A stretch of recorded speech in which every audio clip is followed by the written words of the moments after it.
وبرکاتو ګرانو کتونکو عبید ګمریانې یم یو ځل بیا د شپې ټایم به د مرګرو نه تپوسو کو څه ټایم دی 2 بجې به تقریبا د شپې 2 بجې دي 20 منټه د پاسه 2 بجې دي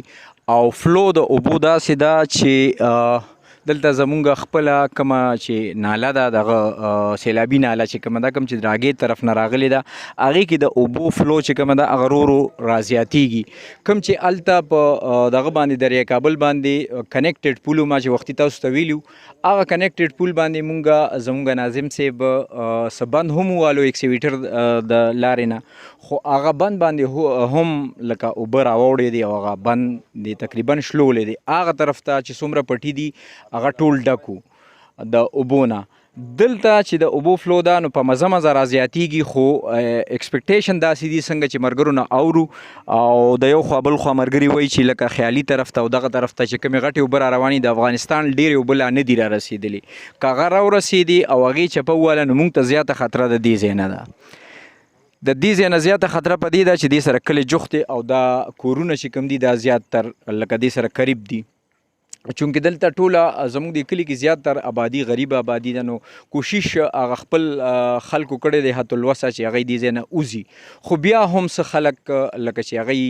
په دې دغه به انتظار باندې دي چې دا اوبه به په کمیدو شي او موږ به په خپل ځای باندې پاتې شو ځکه چې دلته ډېر زیاتتر خلک چې کوم دي هغه زمیندارۍ سره تعلق لري نو هغوی سره مال حال دی او ظاهره ده چې دغه ټول هر څه د دې ایډجسټمنټ ډېر ګران وي دغه نه اخوا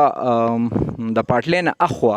چې زه اوس راغم نو ډېر زیاتې کډې هم روانې وي او څاروي هم هلته تړلي نو خفګان هم راغو په دې خبره باندې ځکه چې لکه مونږ لا د 2010 هغه زخمونه لا نه دي ورغلي او بیا الله تعالی داسې امتحان کې واچولو نو یو ځل بیا تاسو ته وایم چې نوافل وکئ کورونو کې او الله تعالی نه بخښنه وغواړئ معافي وغواړئ ځکه چې اعمال زمونږ د دې درجې دي نو ځکه داسې فیصلې کېږي خو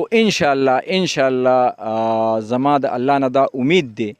او ستاسو دعاګانو به دا اثر وي چې دا اوبه به نه راخیږي دا اوبه به انشاءالله واپس کیږي رو به واپس کیږي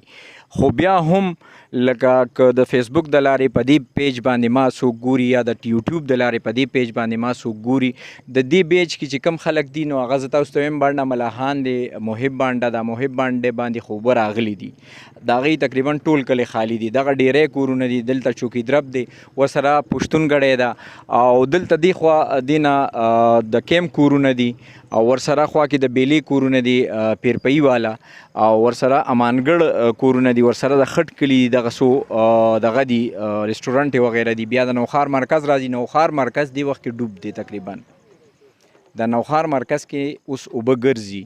نو دا اوبه که دې نه زیاتې شوې نو بیا به موږ دپاره خطره وي ځکه چې هغه طرف نه کمې هغه ریله را روانه ده که دا اوبه دې ځای نه پرې نه وتې نو بیا به دا اوبه لکه ډب کېږي واپس به په کلي باندې ځي نو الله دې وکړي چې داسې ونه شي خو ما تاسو ته ویلي چې زه به د شپې هم تاسو ته اپډیټ در کوم او تاسو به خبردار کوم نو هغه اپډیټس دا دي چې اوبه تقریبا دې سطح ته را رسېدلي دي او زمونږ دلته چې کوم ملګري ناست دي لکه ټول کلی ویښ دی چونکې هغه ویمار خوړلې د پړي نه م یریږي که نه نو مونږ باندې اکسیډنټلی د 2010 دغه راغلی و سیلاب نو اوس زموږ ټول خلک لکه دا ډېره ښه خبره ده د هغه یووالي ثبوت ورکوي هر ځای ته چې تاسو لاړ شئ چې کوم باندې د اوبو کنډو دی اوبه راځي نو هلته به خلک ولاړي که هغه موټرسایکلو باندې تلي په سیکلو باندې تلي پیدل تلي خو هلته به ولاړي نو دا ښه خبره ده دا د اتفاق هغه خبره ده الله دې وکړي چې زموږ د اتفاق هم دغسې قایم او دایم وي او بیا یو ځل ویمه چې لکه دې نه پس لکه کیدی شي دې علاقې ته فلډ افیکټډ ایریا ده نو څومره چې اورو نو ان جی اوز والا پیکیجز وغیره هم شروع کی خو دا درته ریکویسټ کوم ډومبینه درته ریکویسټ کوم چې یو بل ته نه مه بنیته کېږئ رازق الله دی چا چې د چا چې حصه کې څومره رزق دی هغه به ورله وررسي خو په دې باندې یو بل سره زړه بداوی کول چې 2010 کې زموږ څومره مینه وه په وتو کې نو په کلي را ننوتو کې هغې کې نفرتونه پیلو شوي د هغې وجه دا وه چې لکه یو بل ته په پیکیجز کې غلا غلطي چې د 2 واغېسته د 3 واغېسته د دا واغېسته بای که هغه 2 واغېسته او د بل حصه یې اخېستي د هغې به هغه حساب ورکوي والله نشته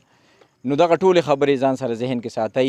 مال اجازت راکړئ انشاءالله که نوې څه اپډیټ شو نو بیا به تاسو سره حاضرېږم ډېره مننه خوشحاله او آباد اوسئ